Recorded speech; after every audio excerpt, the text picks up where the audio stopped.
We're live. We're live? I think so. You are nuts. How can we be live? Well, it's 11. Huh? We both just like our minds are elsewhere. Like Alex ran in here. He got in here a little bit later than he normally does, and I was like off working frantically on other projects. So, and then I looked down and it's 11 o'clock. So, if you guys could go away and then come back in 10 minutes once we've regrouped ourselves. No. Stay right here. Don't send them away. There's no one here. There's no one here. Most of them watch after the fact. That's true. I don't know what I'm talking about. Hello. Hello. So we didn't even get a chance to really say hello. So we'll do that now publicly. Yeah, because you yelled at our friends before we even started. Yeah, I told them to go away. Get out of here. What are you doing here so early? Well, today. Are you a one where like if you host people and if someone shows up early, does that bother you or is it like fine? So I am fine with it. I think I can say this safely, but my wife does not care for that as much because we can quite often still be scrambling to get stuff like, my wiring, I don't know about you, is my wiring is my family of origin story is not to really care that much about what the house looks like when people turn up. Yeah. Like we had a pretty open door policy, so people would just wander in. So you just get very used to, if you have that strategy, not worrying what the house looks like. Yeah. Because how can you? People could arrive at any time. Yeah. So whereas that was less Laura's family of origin story. Yeah. So that's still in our wiring around guests. I'm like, I could walk past someone's house and say, hey, we should just drop in on so-and-so. And she would be more like, no, how can you do that to a person? Like anything could be happening. Give them a chance to clean up. Yeah. Yeah. So I think I'm always like, yeah, so long as you can deal with kind of me still getting stuff ready and, maybe even help, I'm all for it. I love that we started this episode by sort of teasing our audience teasing our audience for showing up early, even though they have no control and they were on time. Yeah.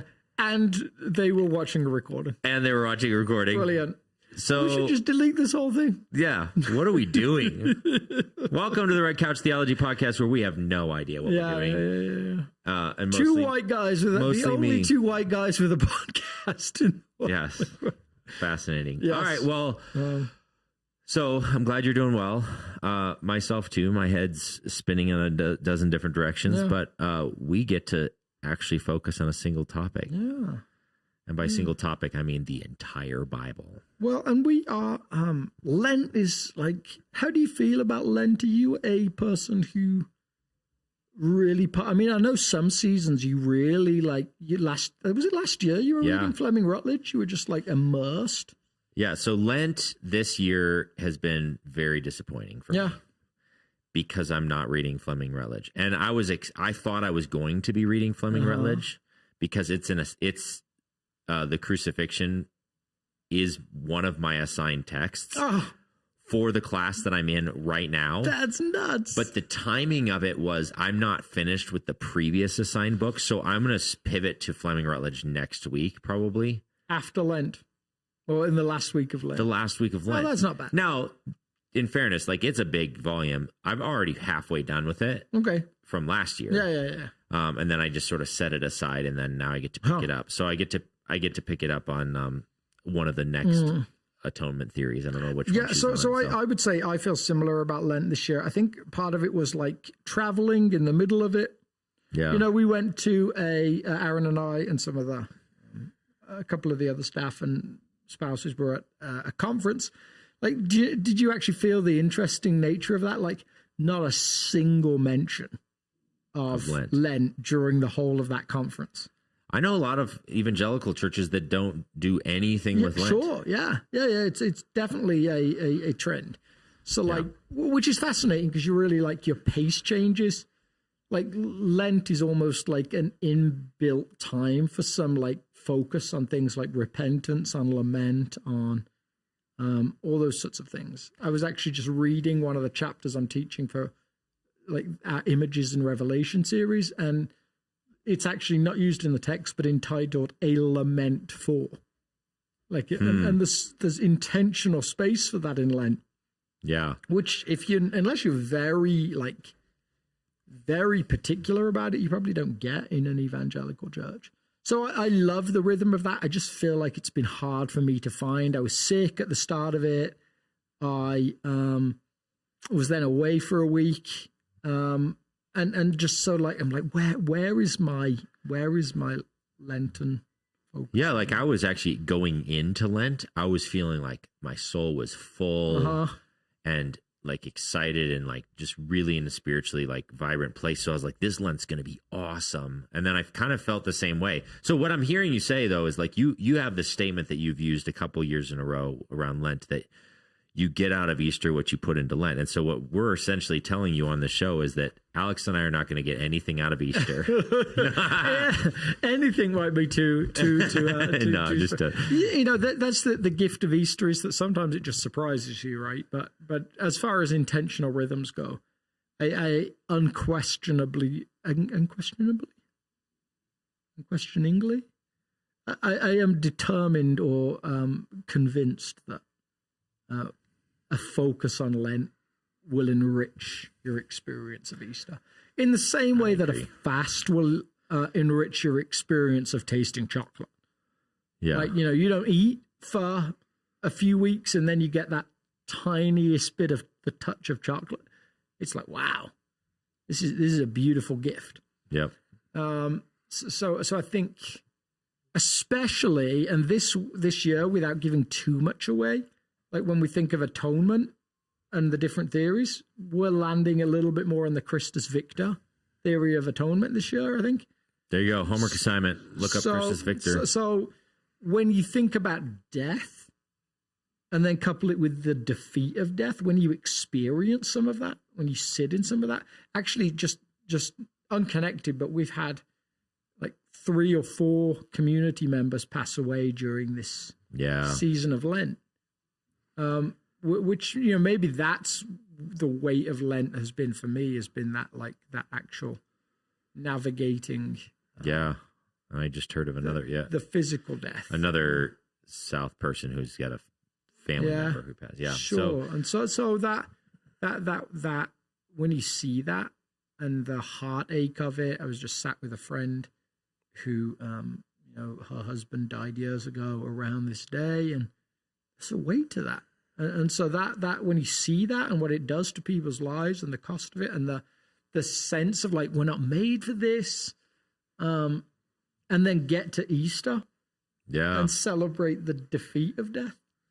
That's so powerful. That's a gift. So you mentioned this term, Christus Victor. Yeah. Could you unpack that just briefly? Yeah. Just Christ is victorious. In one sentence. Oh, I was going to try and make it all hard, and then you just did it before I even got to ask. Well, this is going to be really challenging. In one sentence, describe Christus Victor, and then you said it in 3 words. Here's a great extrapolation of it. Okay. Actually, in terms of where it comes from, somewhere in terms of language. And if you're a fan of Ridley Scott, Gladiator, I think it was Ridley Scott. Gladiator. The movie? Directed the movie Gladiator. Oh, I don't know. You've seen this on the screen, Roman army, this the original decimating fighting force. It was in an age where people were still running out with just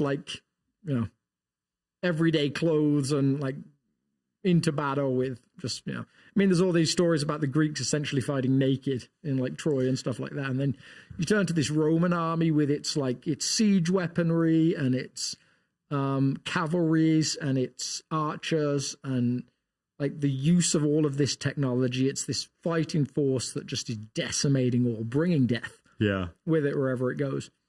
And so they would go into battle with these armies that were hugely unmatched, as it turned out.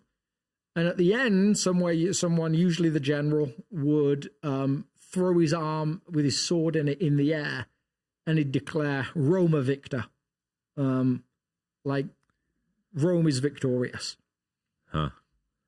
So somewhere when the language Christus Victor appears in Latin, like as people are trying to understand what Jesus has done, and one of the things that's really hard for us, I think, as Western Christians to grasp today is for the people writing about what Jesus has done. They are trying to listen to what the Spirit is saying and figure out, what does this mean? What has Jesus done? They know something has happened.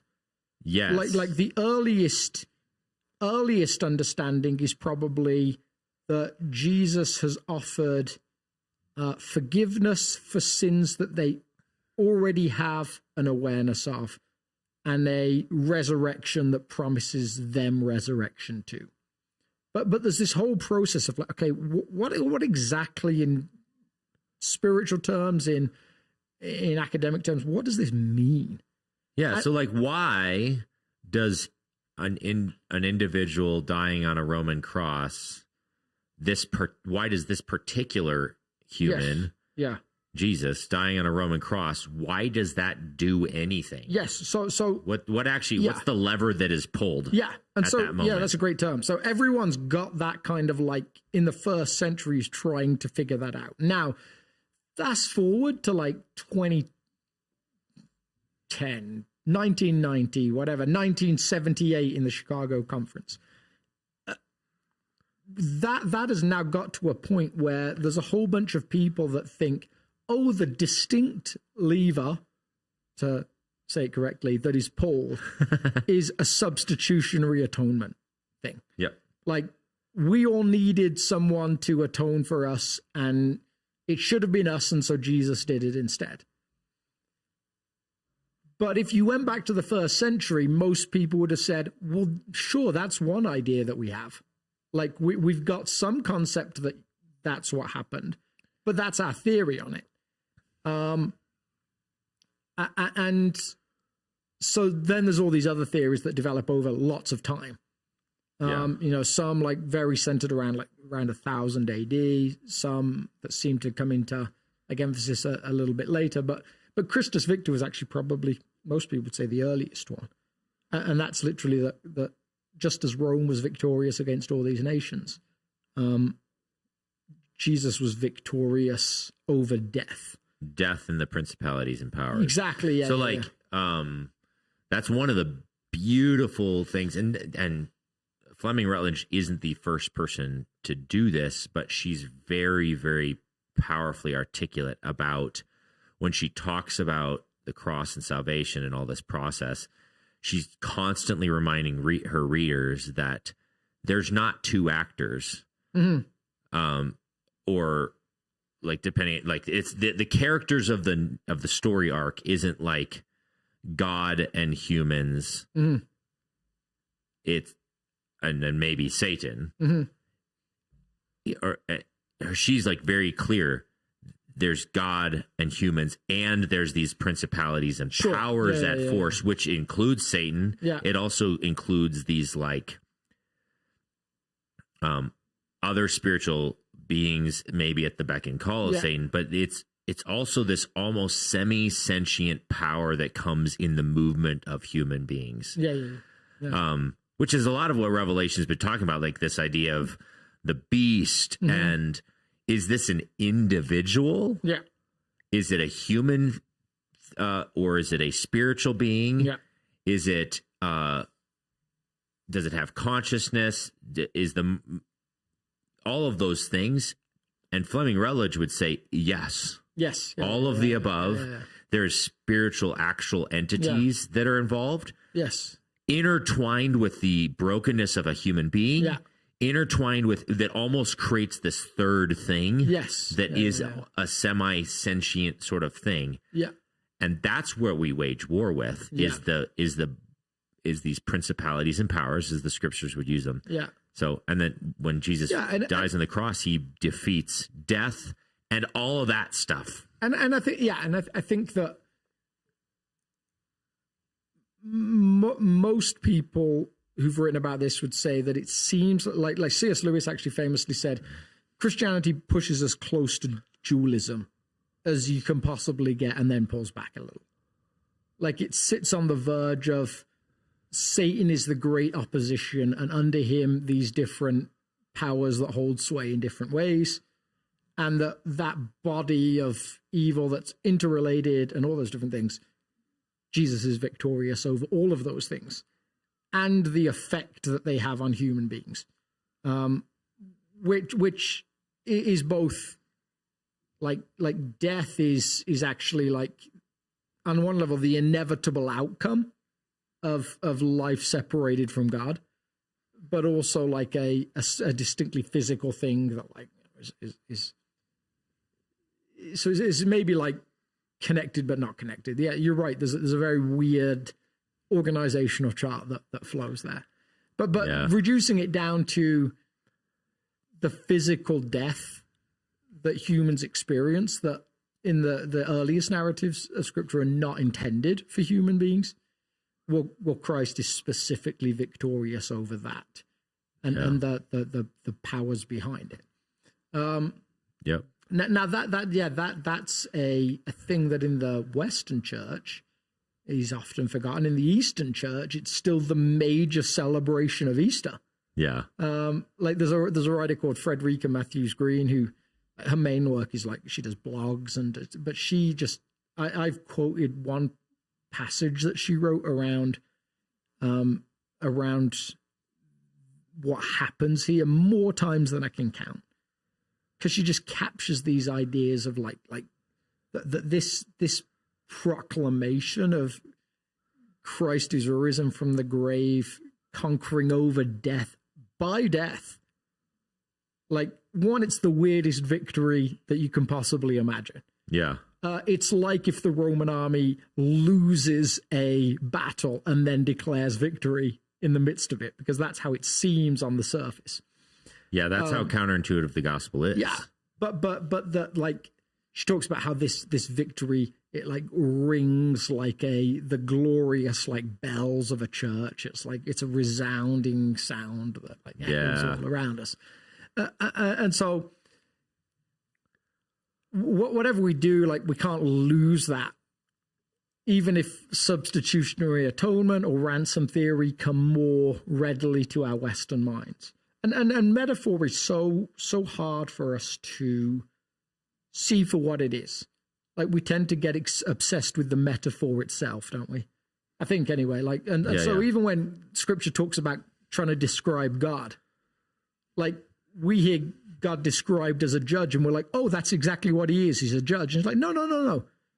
He does judge, but he's not a judge. Like, we hear him described as a father, and he's like, well, like, he is father in a way, but he's also like more than that as well. And we tend to limit the thing described by a metaphor to just the metaphor. Yeah. The metaphor is a smaller part trying to describe a facet of who God is. Yeah.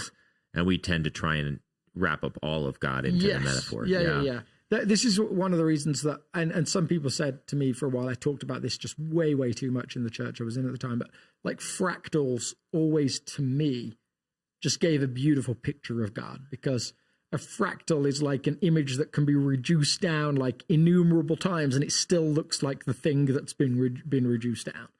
There's no end to it. Huh. So like coastlines are fractals. Like, you look at the coastline of an island and you're like, wait, am I zoomed into like the tiniest like bay?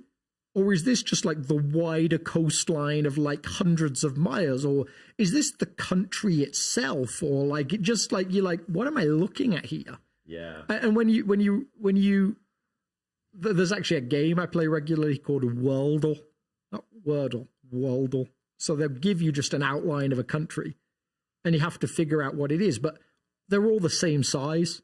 It never changes its size. So you're like, am I looking at a country that's like the size of, I don't know, French Guiana, or Lesotho, or Lesotho?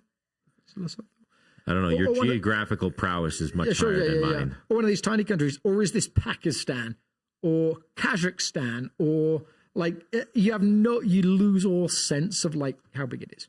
Interesting. And that's like a fractal thought. Like, and there's like we see God at work, and we're seeing a true reflection of him, and yet like there's always a like God behind God, like if that makes sense. Like we can never get to the end of that. Just when we think we've got a little picture that describes everything, it zooms out again, and we're like, wait, hold on, this is so much beyond. One of our daily devotion writers pointed this out in our conversation this last week, where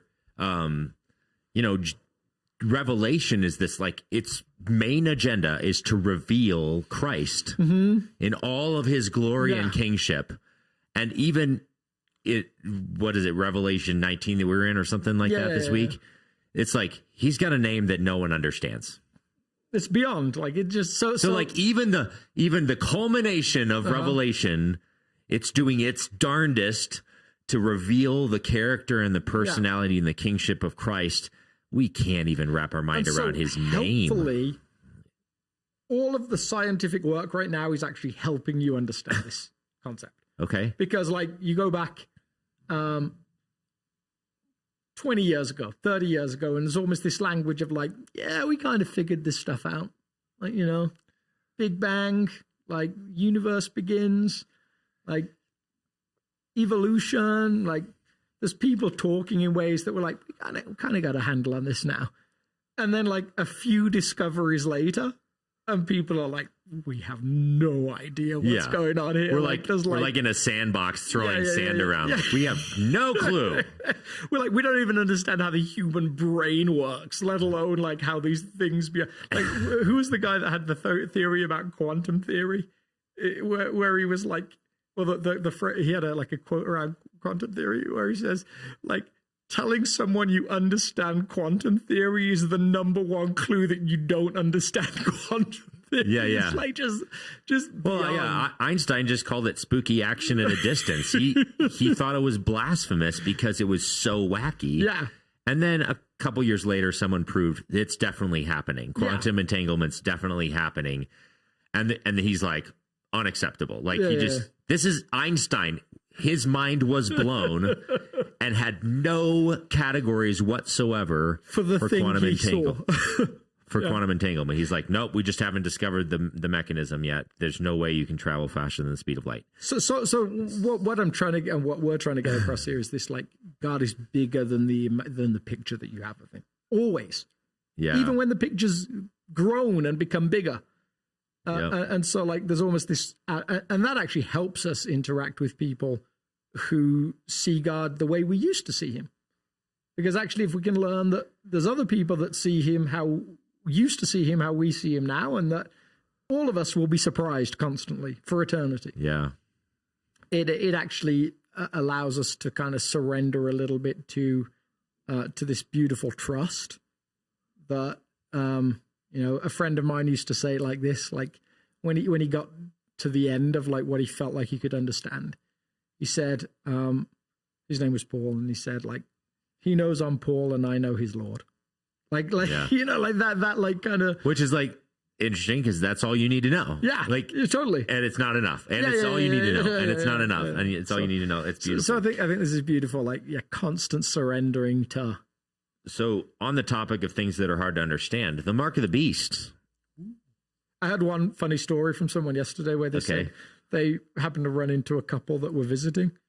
And who knows, could be listening to this podcast. So if you said hi, and this couple said to them, maybe we should leave because it's the mark of the beast. But they enjoyed it somewhat in the end. Yeah. But like, it's one of those topics, right, where you're just like, I don't know what to do with that. Because it's beyond us. Well, I heard a friend of mine actually say, what's been fun during this, especially this second movement or third movement, I guess, of Revelation, is we've been offering so much clarity around these texts. And I was like, really? I feel like all we've done is point out how complicated they are and how hard it is. Like, and he's like, you know what I mean? And I was like, yeah, well, tell me more about it. But his point was that they are these really daunting ideas. And even though we haven't told them, like, I thought he meant like we told them specifically the market of the beast is definitely iPhones, or it's definitely this person. The beast is definitely that. Like, that's what I thought he meant by clarity. I was like, we haven't done none of that. And he's like, no, what we've been doing as a church family in this series is discovering that like this text actually has something to say to us today. So that was encouraging. But at first I was like, I feel like we just are wading into the deep end and splashing around for 40 minutes and then walking back out because it's so daunting. It is. And it's so, like, I've said this a couple of times in different ways, I think, but I do think Revelation is particularly daunting because you feel like it's supposed to be a map to something that's going to happen, not a description of something that did happen. Yes, which we had a question come in exactly about that. Okay. So finish your thought, and then maybe we can jump to that question. So the risk of that idea is this: that when you're reading a description of something that happened, or you think happened, you usually can get to a point where you read it and study it for a while and you say, okay, I don't know that I'm clear on that, but that's probably okay. Whereas when you're reading something that you feel like you've been told is a map about what's going to happen in the future, you usually start to like tense up. It's like the feeling of like, have you ever had that feeling where my wife, I always joke, is a terrible navigator. You know, and I'm saying I joke in the sense that, like, no, I actually believe that. Wow. Hopefully she skipped this week. My wife is brilliant at loads of things, but she's always doing things. So she will miss turns. And I'm probably not good at it either. I just don't ever have to do it, really. But there's those moments where, like, you, like, see a turn and you're like, wait, is it this turn? Is it this turn? Is it this turn? And she'll be like, wait, blah, blah, blah, blah, blah. And then we'll figure it out after it's happened. Yeah. There's like that stress moment that arises where you don't know where you're going and you feel like you should know where you're going and you feel like there's a consequence to not going where you're going where you're supposed to go. Yeah. When Revelation's read just as a map, there's this constant fear that maybe I've read it wrong. I took a wrong turn. Maybe I'm going in the wrong direction. Will I be prepared for what's going to come at some point, potentially? It's very fear-inducing if that's the terms, the only term, at least, that you read it on. Often, what we suspect, I think, that Revelation is doing is pointing out patterns in how the world has worked forever. This is how it generally works. Yeah. So, and we'll talk about that again this week, but there's often like, well, there's a dragon, but there's always been dragons. And actually, like, that's a thing that you see interplay in world history all the time. Yeah. There's horsemen, and there's always been horsemen. And there will be. Yeah. So in that sense, it's future. Yeah. But it's the way things happen in the world now. Yeah. And in the way, and in the past, God was in control of it. And in the present, he's in control of it. And guess what? In the future, he'll be in control of it. Yeah. So that while it doesn't mean that there might not be some cost to following Jesus, and that's always been on the cards. We may have got to forget that those cards exist in the West in the last 100 or so years, but there's always been a cost potentially. But what I think there's some doing is like, no, this has been the story across history. Yeah. Yeah, that makes sense. Well, I think it tees up this next question pretty well. So you've talked a lot about how most of Revelation isn't as futuristic as we might think. I like this take, but am wondering what this implies for the last couple chapters about the new heaven and new earth. Should we view that portion of the book in a different light? Yeah. Yeah. So I mean, I think what I said at the beginning, which I would still suggest is true, at least. There's the futuristic view tends to read chapters 1 through 3 as in the past, and then 4 through 22 as in the future. Yep. Whereas the preterist view tends to read chapters 1 through the first few verses of 19 as in the past. And the rest of 19, 20, 21, 22 is in the future. So there's always a line, just depends where your line is. Yeah. So there is this beautiful, like, to take what we just talked about. Always been horsemen, always will be horsemen. And there was, there is, and there will be. And ultimately God will bring that story to a resolution. Yeah. There's always been dragons. There is dragons, there will be dragons. God will bring that story to a resolution. There is, and all of that seems to, like, he seems to bring those stories to a conclusion in 2021, 22, when there's this final moment of like, oh, these stories are complete on some level. Like, I'm going to give you a little tidbit from Sunday. I think that's dangerous. Spoiler alert. But like, there's a metaphor that's maybe playing around sandcastles that they build in all sorts of ways. But there's always a tide that comes in the evening and washes those things away. And somewhere, like, there's this culmination to history that John is talking about, that Paul talks about in different ways, that Jesus talks about in different ways, where those stories get put to rest. Yeah. And there's this eternal kingdom story of, like, that's phrased in ways that are just beautiful, like, you know, that's supposed to not actually give us a picture of eternity particularly, but a picture of, like, how some of the tension in the current story is put to rest. Like, at one point, the writer throws in, there was no longer any sea. Well, if your experience of the sea is like mine, you're like, wait, what?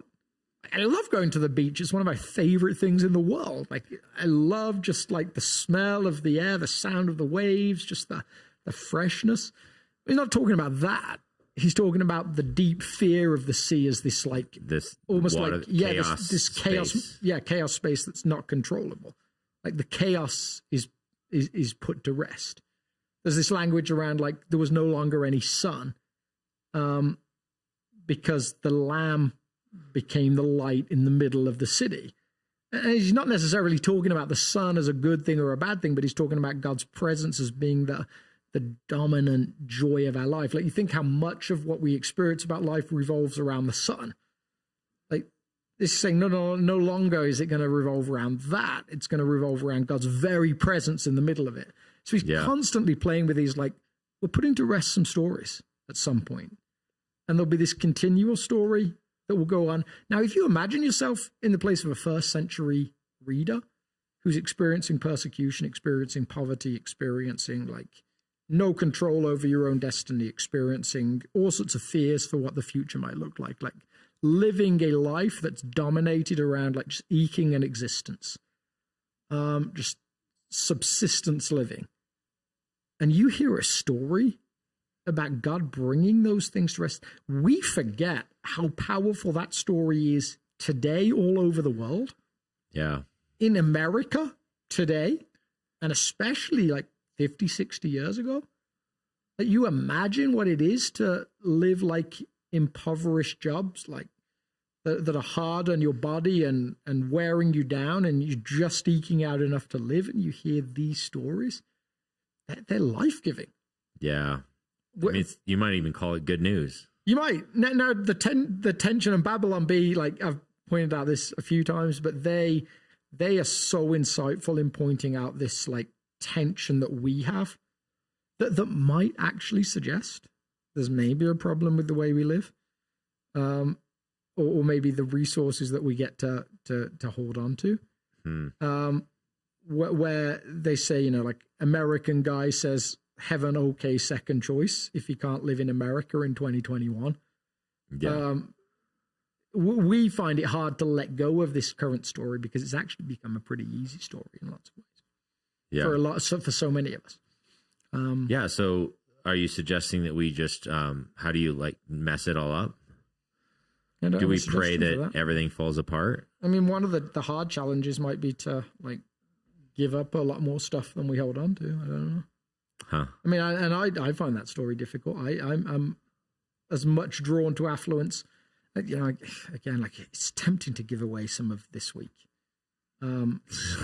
Because he's been too in so it. Connected. I have been too in it, but yeah. But there's a moment where John sees this woman that I won't talk about anymore, and he uses a word to describe her that sometimes gets mistranslated, and the root word is actually allure,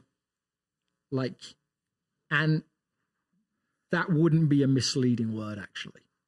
Like he sees this woman that's painted in a negative concept, and he's like, ooh, like there's an attraction element to it. Yeah. So there's a way of living in this world that's deeply, deeply attractive to our at least, I'm not going to say souls, because I want to paint our souls as a bit richer and deeper than that, but there's a way of living that's like, it has some pull to it.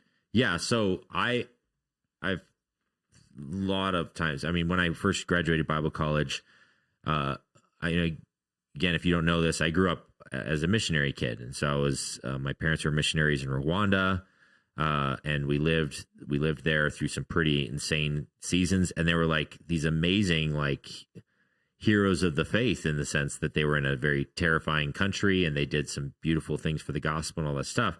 And then when I decided to give my life to ministry. And so the natural question for a lot of people was, are you going to go to the mission field? Mm-hmm. Because a lot of missionary kids, if they give their lives back to ministry, a lot of them go back to the mission field. And so it was a natural question a lot of people asked me.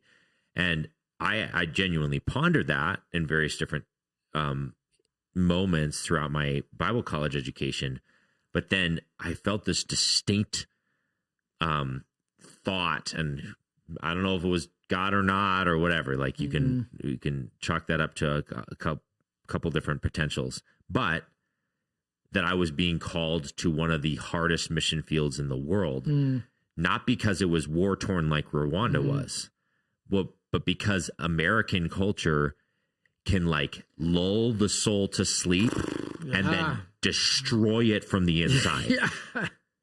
It's like the American culture is so insidious to the way of Jesus, just because it gently kind of calms you into the system and like ushers you into materialism and selfishness and self-protection and comfort, and a lot of the things that none of which are individually bad, but when they distract you from what it means to be truly human and alive and in the image of God, deeply devastating. And I was like, wow.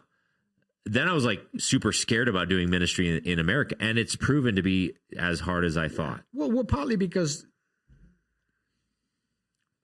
the allure, to use John's word, is that you eventually get lulled to sleep by the same lullaby that the people you're trying to reach are listening to. Yeah. Right? I mean, that's the risk. Alan Hirsch, who's I always think of him as like a provocateur. Like he has a phrase where he says, when you have comfort and convenience, security and safety, you've found what's antithetical to the gospel of Jesus.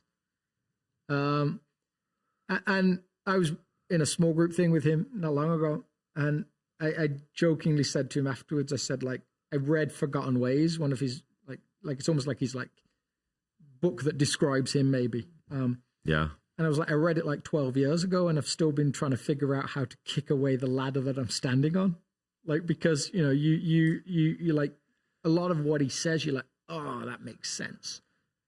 And then you're like, yeah, but I'm also like trying to feed a family, and I'm also trying to do this. And even with missionary work, I mean, very few missionaries live the exact lives of the people that are around them. That I know of. Usually there's hedges of protection that give you some kind of boundary markers and safety that is not necessarily true of the people that you live. And then there's always like the exit strategy that they don't have. That in theory, at least, you can push a button and the cavalry comes over the cavalry comes over the horizon and takes you back to safety. Yeah. Which is a button that can never be pushed by most people. You know, that button's called the American passport. Yeah. So like even with the going on mission, there's that exit strategy that's not true for so many people. But there is, I think, at least a way of life that you're invited to see that maybe is, maybe offers something that's rich to the soul. When I was in Haiti for the last time, and I may even have shared this story on this podcast, but I was calling my wife and kids on FaceTime, and Laura said to me something like, are you ready to come home? And I said, I'm ready for you guys to come here. Like there was just something about the way of life there. Yeah. That was relationship rich. That was not rushed and driven striving that we experience today. Yeah. Sure, economic poverty, but there was no relational poverty that I could find, no spiritual poverty that I can find. It was in some ways like a compelling way to live. Absolutely. So the case you made a little bit on Sunday about the mark of the beast was that is sort of the temptation to take second best. Yes. Maybe. Yeah. What I think I'd maybe summarize it this way in a way that's helpful before you get to another question is that, and I didn't even think about this till afterwards, is that we make the focus the mark. The focus of the text is the bowing down. Yes. So like to where we're like, why? What's that mark? What's anything you bow down to, you've taken the mark. Like, is it possible that there's some like final reading of this in some future? Definitely possible. Yeah. Is there some kind of like decision-making moment? I don't want to say I can rule that out because, like, again, yeah, I don't even understand how the human mark works. All I'm saying is that certainly, like, there have been options to bow down to something that isn't the way of, I'm going to call it the way of Yahweh because it's an older story than the gospel stories. Yeah. But there's been temptations for the people of Yahweh to bow down to something that's different because, you know, it provides something else. So it was the temptation of Baal when they were invited to bow down to a god who promised water for the crops and sunshine for the crops and all of those different things. Yep. There was the temptation to bow down to Nebuchadnezzar's statue, which was the story we used on Sunday. So that story has been consistent across history. And there's going to be more and more and more opportunities throughout history. So again, it's an old story. Yeah. The world's going to continue to offer up on silver platters option after option after option of things that promise to say, this is the good life. This is the good life. No, this is the good life. And it may, depending on your wiring, the world's going to offer up different things. For one person, it's going to say, you know what the truly good life is if you're beautiful and you're fit and you're like, you know, you're well-dressed and you're just gorgeous. That if you had that, that would be the good life. Sure. And for another person, it's like, no, it's if you're brilliant.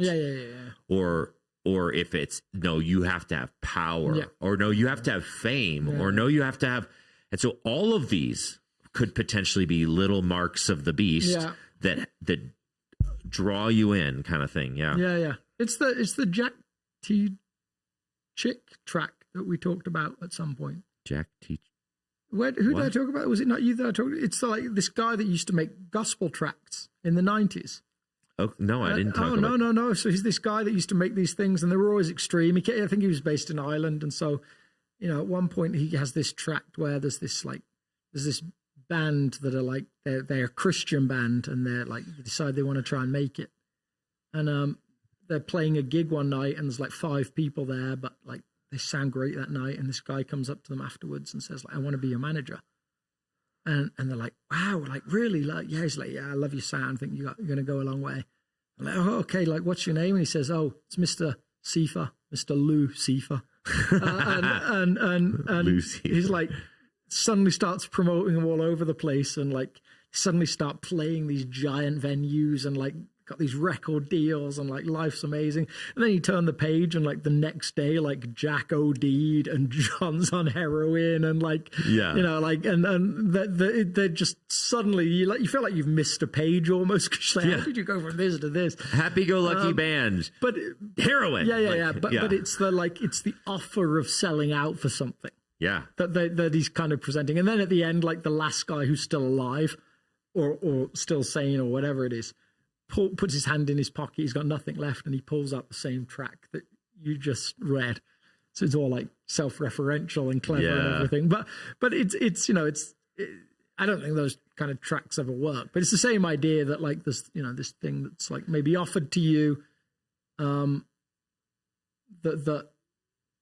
that's like a gateway to getting everything you ever want, and maybe it requires selling part of your soul to get there. And so, I mean, let's be clear though, like there's dozens of things out there vying for your attention saying this is the good life. Yeah. But the gospel of Jesus is doing the same thing. Now, the question that we all have to ask ourselves is the Sermon on the Mount, which is, I think, what many, you know, Bible teachers and scholars and theologians have sort of argued that the Sermon on the Mount might be the most like concise explanation of what Jesus thinks the good life is, right? So that's what's on offer. You can either choose the way of Jesus, or you can choose one of these other many options. And is that what this text is getting at? Is the idea of the mark of the beast is to choose the second best or the... So I think somewhere like there's a... So how to phrase this? I think there's a thing that we can acknowledge that there are all sorts of things that call for our attention. And I think that's constantly a tension that we have to work through as followers of Jesus. Jesus deserves our first love. That's what he asks for. And so we're constantly looking at, what are you asking me to surrender, as hard as that might be, because of the call to follow you? You know, for the guy that he meets, the rich young ruler, it was wealth. And he went away very sad. And other people were allowed to keep their wealth and follow Jesus. And so he seems to know. I think part of me wants to say that's part of discipleship. It's part of following Jesus. I'd probably nudge a little bit, maybe, or at least ask the question, is this talking about like the decision to deny Jesus over something, or is it a specific act of worship? I don't know.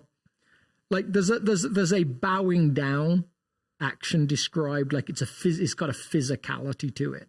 Okay. It's not just kind of like the language of like, ooh, where's your heart? Like what's pulling on your heartstrings at the moment? It's very like a sense of like, there's a physical statue. They've gone all in on this. You have to bow down to this thing. Like there's so there's that piece that like raises some curiosity questions for me.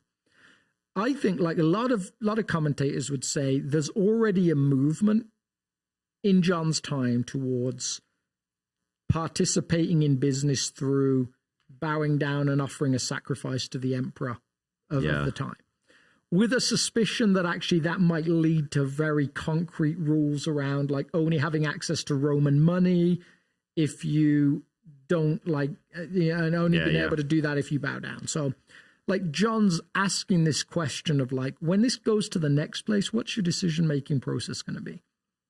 And are you going to be willing to lay down the thing that ultimately you can't keep? Yeah. In order to gain the thing that you can never lose, like the Jim Elliot question. Yeah. So part of me loves it when we ask people to reflect on, like, is there something that's kind of getting your heart right now? Because that's easy for things to do. Like we're very physical beings. Yeah. Like there's a reason that I told the story about like being invited to go to a strip club on Sunday, like when I was 20 years old. Like we have a physicality to us that constantly plays on us, especially in those like hormonal years. Yeah. Like we have a sense of like safety and security that's somewhat built in, that like, I don't know anyone who's 40 that doesn't want to know at like 70, they have enough money in their 401k to live on. Like it's a very unusual person that says, honestly, I just don't care about that kind of thing. So like what I don't want to give people is a sense of like, the thing this is talking about is you dealing with the normal, like, pulls of like physicality, which are no different than like working out in the sun and feeling like you want a drink of water. Like they're just normal parts of dealing with our humanness. With like this existential question that John seems to be pushing on, which is like, would you be willing to surrender everything that you've ever declared you believe about Jesus for the safety and security of this life in any given moment? Yeah. And that's happened repeatedly throughout history.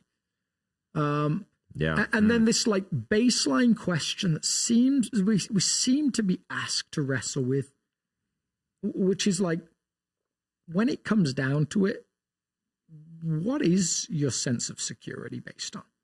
Yeah. Like, because we actually think, to go back to that like question of like retirement and stuff that I'm probably thinking about, because we had a financial advisor that came to meet with the staff just the other day. Yeah. Like, we actually ultimately think, if we're honest, that having loads of money put aside to retire on is the best guarantee we can have of being safe and secure, or having enough. Yeah. Scripture seems to constantly claim no, God is your best security for that. Yep.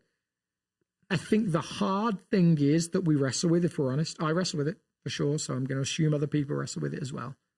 We see, you only have to step out of this country to see all sorts of people that seem like they're starving or not having enough or in deep lack. Mm-hmm.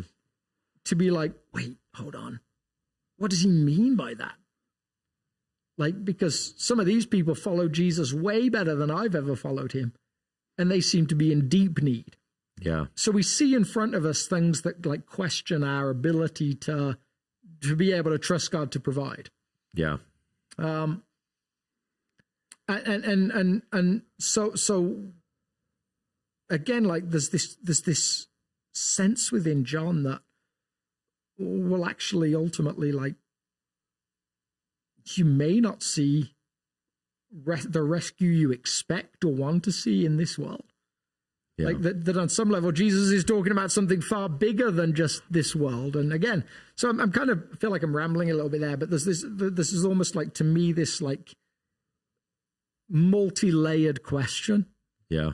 That ultimately is around like your willingness to stand up at the right time rather than bow down, your willingness to trust in God to be your ultimate provision, and also your need to wrestle with the fact that you're a physical being living in a physical world. Again, that's it. Yeah. Yeah. I feel like we could open a whole nother can of worms with another question, but I think maybe we've said enough. Yeah, maybe. Because I have a curiosity, but that's okay. Yeah, I just wrote a paper on this whole thing about like the physicality and stuff. Like, yeah. But anyway, I feel like that would be unwise for us to try and go into with 5 minutes left. So sort of in conclusion, is this there's these various different forces at play tempting you in, and this text is sort of, it's a strong challenge to not bow down, to not go all in. Well, the Daniel text especially is like, and that's why when I read the Revelation, when I was like, I just feel like Daniel's like a relatable story around this very thing. Because again, you kind of pull it out of the future and you get to kind of root it in specific people that lived a specific past. Yep. It's no longer just like nebulous, no longer amorphous, like real. And that story is well known, and it has that great line that seems to describe the posture God wants us to hold whenever we feel ourselves in that kind of situation. Yeah. Which is the God who, the God who made us is able to redeem us or able to save us. And even if he will. I mean, that's the startling statement. Like, and he will. There's a lot of confidence in that statement. But then and even in the off chance that he doesn't. We're not going to bow down to this. Yeah. Yeah. And that paraphrase that I have on my wall that I showed that and even if he doesn't, he's still good. That statement is hard to make at times like that. Like, no, even if my life falls apart, even if none of the things that I hope happens, he's still good. Yep. Like we're I think ingrained early on with certain specific like expectations, like I'm going to get a job, I'm going to buy a house, I'm going to meet someone to share my life with, I'm going to marry them, I'm going to have kids, I'm going to have grandkids, and I'm going to die old and happy. Yep. And even if one of those 7 or 8 things doesn't happen that I expect to happen, he's still good. Is at times a hard thing to say, I think. Yeah. Yeah, absolutely. And yet, the invitation of stories all throughout the scriptures, 2 of which you addressed on Sunday from Revelation and from Daniel, are stories that talk about the majesty and glory and beauty and safety that is to be a follower of God, that just takes all of that list and says, yeah, he is so much better. Yes. And so much more worthy and so much more satisfying for our soul than even all of those good and beautiful things. Mm-hmm. Yeah. So, yeah. Cool. All right. Well, I'm proud of us for not opening another can of worms. We should stop now while we're ahead, and we love you all. Thanks for tuning in to this week's episode. Oh, man. Yeah, send us your questions. If you haven't done a like or comment on YouTube, we have this show streams live in video form on YouTube, or if you're in a podcast service, if you want to give us a rating, unless it's a bad one, Alex always wants to say, if it's a bad rating, no, I love that you be want honest. To say that. You just, no, don't be honest. Well, if they're honest and it's a horrible show, which maybe it is, let's be honest about that. Yeah, well, maybe it's a horrible show. Yeah. Then we might actually get better. Probably not. Hey, if you really feel that way, could you tell us first? Well, then it gives us an opportunity to grow. Yeah, write a strongly worded letter to us. Yeah, not to the algorithm. Just remember, the algorithm is brutal and merciless, and you want us to grow and improve. Yeah. So, your feedback is greatly appreciated, because ironically about the whole digital world and space is we are talking to you, and you are who we care about. The algorithm literally doesn't care about the fact that we're thinking about you when we put these shows together. The algorithm just wants to know whether you give it a certain number of actions or views or comments. It's like heartless. It does. That reminds me of that Frederick Buechner quote where he says something about there's much about the universe that tells us it doesn't care whether we sink or swim. Yeah. The algorithm does not care whether we sink or swim. But surely you want us to swim. Yeah. So there you go. It helps the show if you care about that. All right. Bye.